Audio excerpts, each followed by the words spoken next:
Joseph Murphy का जन्म 20 मई 1898 को काउंटी ऑफ कार्फ आयरलैंड के एक छोटे कस्बे में हुआ था। उनके पिता डेनिस मर्फी एक जेजुइट संस्था नेशनल स्कूल ऑफ आयरलैंड के कनिष्ठ पादरी और प्रोफेसर थे। उनकी मां एलन कानेली गृहिणी थी, जिन्होंने बाद में एक और बेटे जॉन तथा बेटी कैथरीन को जन्म दिया। जोसेफ की कठोर कैथोलिक परवरिश हुई थी। इनके पिता बहुत निष्ठावान थे और दरअसल बहुत कम सामान्य प्रोफेसरों में से थे जो जेजुइट धर्मावलंबियों को पढ़ाते थे। उनके पास कई विषयों का व्यापक ज्ञान था और उन्होंने अपने पुत्र में भी पढ़ने तथा सीखने की इच्छा जगाई। उस वक्त आयरलैंड आर्थिक मंदी से गुजर रहा था और कई परिवार भूखे मर रहे थे। हालांकि डेनिस मर्फी के पास रोजगार था, लेकिन उनकी आमदनी बस परिवार को पालने लायक ही थी। जोसेफ को नेशनल स्कूल में दाखिला मिला और वे एक प्रतिभाशाली विद्यार्थी थे। उन्हें पादरी बनने की शिक्षा ग्रहण करने के लिए प्रोत्साहित किया गया और वे एक जेजुइट धर्म संस्था में अध्ययन करने लगे। बहरहाल किशोरावस्था के अंतिम दौर में उनके मन में जेजुइट लोगों की कैथोलिक धर्मनिष्ठा पर सवाल उठने लगे और उन्होंने धर्म शिक्षण संस्था छोड़ दी। क्योंकि उनका लक्ष्य नए विचारों का अन्वेषण करना और नए अनुभव हासिल करना था, एक ऐसा लक्ष्य जो वे कैथोलिक वर्चस्व वाले आयरलैंड में पूरा नहीं कर सके। इसलिए वे अपने परिवार को छोड़कर अमेरिका आ गए। वे अपनी जेब में सिर्फ $5 लेकर एलिस आइलैंड अप्रवासी केंद्र पहुँचे। उनका पहला लक्ष्य रहने के लिए जगह खोजना था। वे सौभाग्यशाली थे कि उन्हें एक औषधि विक्रेता के साथ एक कमरे में रहने का अवसर मिला, जो दवाओं की स्थानीय दुकान में काम करता था।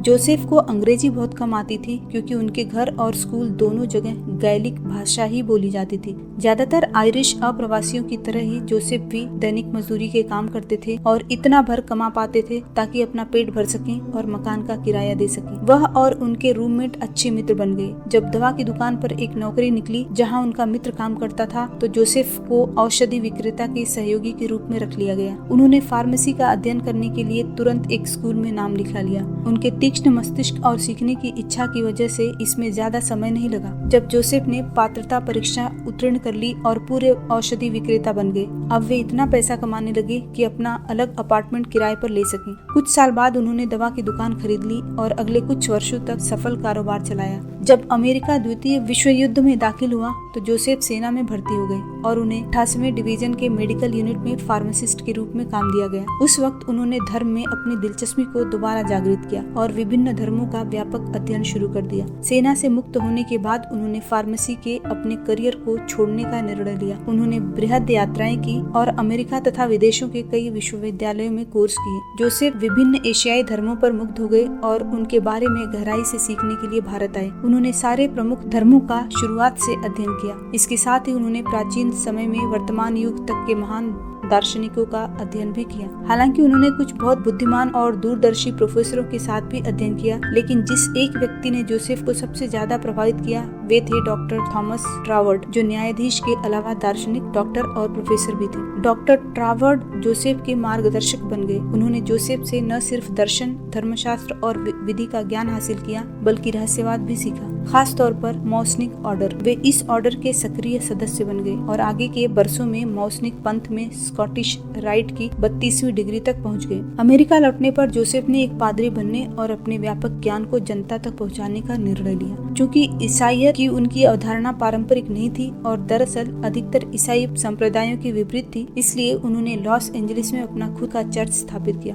शुरू में तो कुछ ही लोग आकर्षित हुए, लेकिन इसमें ज्यादा समय नहीं लगा कि कई पादरियों के पाप और नरक के प्रवचनों के विपरीत आशावाद तथा आशा के उनके संदेश ने बहुत से स्त्री पुरुषों को उनके चर्च की ओर आकर्षित करना शुरू कर दिया। डॉक्टर जोसेफ मर्फी नव विचार आंदोलन के प्रवर्तक थे। यह आंदोलन कई दार्शनिकों और गहन चिंतकों ने 19वीं सदी के उत्तरार्ध और 20वीं सदी के प्रारंभ में विकसित किया था, जिन्होंने इस अद्भुत जगत का अध्ययन किया और जीवन को देखने के एक तरीके का प्रवचन दिया, लिखा और अभ्यास किया। हम जिस तरह से सोचते और जीते हैं उसके प्रति एक अभौतिक, आध्यात्मिक और व्यावहारिक नीति को मिलाकर उन्होंने मनचाही चीज को हासिल करने का एक रहस्य खोजा। नव विचार आंदोलन के प्रवर्तकों ने जीने का एक नया विचार सिखाया, जो नए तरीके और अधिक आदर्श परिणाम देता है। इसके अनुसार हम में अपने जीवन को समृद्ध बनाने के लिए इसका इस्तेमाल करने की शक्ति है। हम ये सारी चीजें तभी कर सकते हैं जब हमें नियम मिल जाए और हम उस नियम को समझ लें जिसे ईश्वर ने अतीत में पहेलियों में लिखा था। जाहिर है डॉक्टर मर्फी इस सकारात्मक संदेश को सिखाने वाले एकमात्र पादरी नहीं थे। द्वितीय विश्व युद्ध के बाद के दशकों में कई चर्च स्थापित और विकसित किए गए, जिनके पादरी और समुदाय के लोग नव विचार आंदोलन से प्रभावित थे। चर्च ऑफ रिलीजियस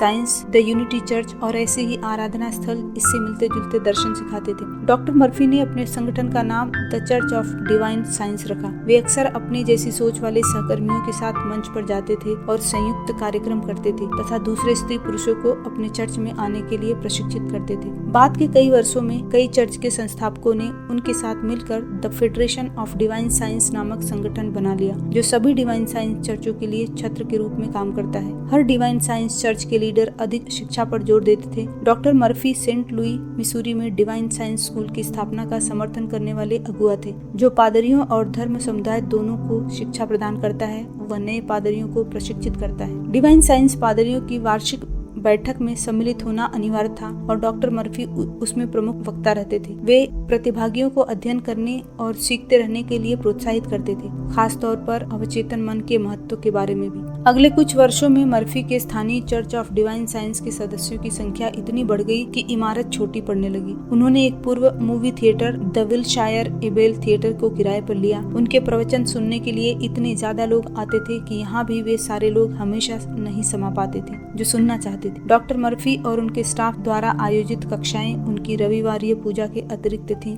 जिनमें 1300 से 1500 लोग आते थे। इसके अलावा सेमिनार और व्याख्यान अधिकतर दिनों और संध्याओं को होते थे। चर्च 1976 तक लॉस एंजलिस के विलशायर एबेल थिएटर में बना रहा, जब यह लगुना हिल्स कैलिफोर्निया में एक सेवानिवृत्त समुदाय के पास एक नए ठिकाने पर चला गया। संदेश सुनने के इच्छुक लोगों की भारी संख्या तक पहुंचने के लिए डॉक्टर मर्फी ने एक साप्ताहिक रेडियो टॉक शो बनाया, जो अंततः 10 लाख से अधिक श्रोताओं तक पहुंचा। उनके कई अनुयायी संक्षेप से ज्यादा चाहते थे और उन्होंने डॉक्टर मर्फी को सुझाव दिया कि वे अपने व्याख्यानों और रेडियो कार्यक्रमों को टेप करें। पहले तो वे ऐसा नहीं करना चाहते थे, लेकिन बाद में वे प्रयोग करने को सहमत हो गए। उनके रेडियो प्रोग्राम अतिरिक्त बड़ी 78 RPM डिस्क पर रिकॉर्ड किए जाते थे, जो उस समय एक आम परंपरा थी। उन्होंने ऐसी ही एक डिस्क से 6 कैसेट बनाकर उन्हें विलशायर एबेल थिएटर की लॉबी में सूचना मेज पर रख दिया। सारे कैसेट एक ही घंटे में बिक गए। इससे एक नया उपक्रम शुरू हो गया। बाइबल के शब्दों की व्याख्या अपने श्रोताओं को मनन, ध्यान और प्रार्थना की सामग्री प्रदान करने वाले उनके व्याख्यानों के टेप न सिर्फ उनके चर्च द्वारा बेचे जाते थे,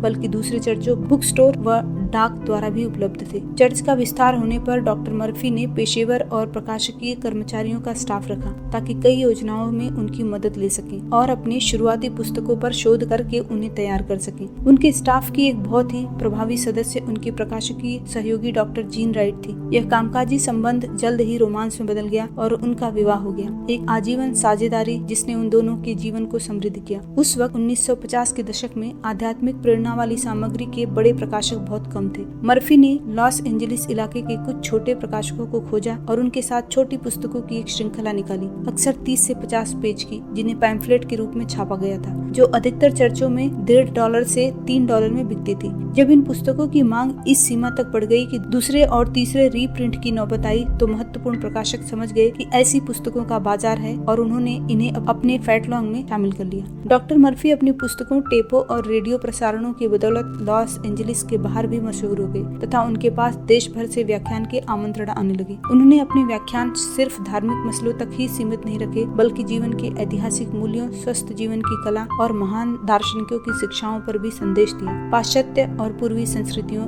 दोनों की। चूँकि डॉक्टर मर्फी ने कभी गाड़ी चलाना नहीं सीखा था, इसलिए उन्हें यह व्यवस्था करनी थी कि कोई उन्हें उन जगहों पर ले जाए जहाँ व्याख्यान देने का आमंत्रण उन्हें दिया जाता था और उनकी अति व्यस्त समय सारणी की दूसरी जगहों पर भी ले जाए। उनकी प्रशासकीय सहयोगी और बाद में उनकी पत्नी के रूप में जीन का काम डॉक्टर मर्फी के कामों की योजना बनाना, ट्रेन या फ्लाइट की बुकिंग करना, हवाई अड्डे पर कार से लेना, होटल व्यवस्था करना और यात्रा के अन्य सारे विवरण तय करना था। मर्फी दंपति संसार के कई देशों में अक्सर यात्रा करते थे। उनकी प्रिय कामकाजी छुट्टियां समुद्री पर्यटन, जहाजों पर सेमिनार आयोजित करना था। ये यात्राएं 1 सप्ताह या इससे लंबी चलती थी और उन्हें संसार के कई देशों में ले जाती थी। डॉक्टर मर्फी की एक बहुत पुरस्कारदायक गतिविधि कई जेल के कैदियों से बातचीत करना था। कई पूर्व अपराधियों ने बरसों तक उन्हें पत्र लिखे और बताया कि किस प्रकार उनके शब्दों ने उनके जीवन का कायाकल्प कर दिया और उन्हें आध्यात्मिक व सार्थक जीवन जीने के लिए प्रेरित किया। उन्होंने अमेरिका के अलावा यूरोप व एशिया के कई देशों की यात्राएं की। अपने व्याख्यानों में वे एक ईश्वर मैं हूँ में विश्वास पर आधारित जीवन सिद्धांतों और अवचेतन मन की शक्ति को समझने के महत्व पर जोर देते थे। डॉक्टर मर्फी की पैम्फलेट के आकार की पुस्तकें इतनी लोकप्रिय थी कि वे उन्हें अधिक विस्तृत और ज्यादा लंबी पुस्तकों में बदलने लगे। उनकी पत्नी ने ने हमें उनके लिखने के तरीके के बारे में बताया है। उन्होंने बताया वे अपनी पांडुलिपियां एक तख्ती पर लिखते थे और अपनी पेंसिल या पेन इतनी कस कर दबाते थे कि आप अगले पेज पर उनकी छाप से ही पूरा पेज पढ़ सकते थे। लिखते समय वे तंद्रा में नजर आते थे। उनकी लेखन शैली उनके ऑफिस में 4 से 6 घंटे तक बिना विचलित हुए लिखने की थी, जब तक कि वे रुक नहीं जाते थे और कहते थे कि आज के लिए काफी हो गया। हर दिन एक जैसा रहता है। उन्होंने जो शुरू किया था उसे पूरा करने के लिए वे अगली सुबह से पहले कभी दोबारा ऑफिस नहीं जाते थे। जब वे काम करते थे तब कोई भोजन या पेय नहीं लेते थे। वे अपने विचारों और पुस्तकों के विशाल संग्रह के साथ अकेले रहते थे, जिनसे वे समय समय पर संदर्भ देखते थे। उनकी पत्नी उन्हें आगंतुकों और फोन कॉल से बचाती थी तथा चर्च व अन्य गतिविधियों को सुचारू रूप से चलाती रहती थी। डॉक्टर मर्फी हमेशा उन मुद्दों पर चर्चा करने और उन बिंदुओं को समझाने के लिए सरल तरीके की तलाश कर रहे थे जो विस्तार से बताए कि यह व्यक्ति को कैसे प्रभावित करता है। उन्होंने अपने कुछ व्याख्यान कैसेट, रिकॉर्ड या सीडी पर पेश करने का चुनाव किया जब ये प्रौद्योगिकियां विकसित हुई और ऑडियो के क्षेत्र में नए तरीके उभरे। सीडी और कैसेट का उनका पूरा काम वे साधन है जिनका इस्तेमाल अधिकतर समस्याओं के लिए किया जा सकता है जो जीवन में इंसान के सामने आती है। इरादे के अनुसार लक्ष्य हासिल करने के ये तरीके समय के इम्तिहान से खरे उतरे हैं। उनकी बुनियादी विषय वस्तु यह है कि समस्या का समाधान इंसान के भीतर निहित है। बाहरी तत्व किसी की सोच नहीं बदल सकते, यानी आपका मन आपका खुद का है। बेहतर जीवन जीने के लिए आपको बाहरी परिस्थितियों को नहीं बल्कि अपने मन को बदलना होगा। आप अपनी खुद की तकदीर बनाते हैं। परिवर्तन की शक्ति आपके मन में है और अपने अवचेतन मन का इस्तेमाल करके आप बेहतरी के ये परिवर्तन कर सकते हैं। डॉक्टर मर्फी ने 30 से अधिक पुस्तकें लिखी हैं। उनकी सबसे मशहूर पुस्तक the power of subconscious mind 1963 में प्रकाशित हुई और तुरंत बेस्टसेलर बन गई। इसे सर्वश्रेष्ठ स्व सहायता पुस्तकों में से एक करार दिया गया। उनकी लाखों प्रतियां बिक चुकी हैं और अब वे पूरे संसार में बिक रही हैं। उनकी कुछ अन्य बेस्टसेलिंग पुस्तकों में शामिल थी telepsychics, the magic of perfect living, the amazing laws of cosmic mind, secrets of the I Ching, the miracle of mind dynamics, of infinite power to be rich और the cosmic power within you. Doctor Murphy का देहांत दिसंबर 1981 में हो गया और इसके बाद उनकी पत्नी डॉक्टर जीन मर्फी ने उनकी विरासत को जारी रखा। 1986 में उन्होंने एक व्याख्यान में अपने स्वर्गीय पति का उदाहरण देते हुए उनके दर्शन को दोहराया। मैं पुरुषों और स्त्रियों को उनका दैवी उद्गम बताना चाहता हूँ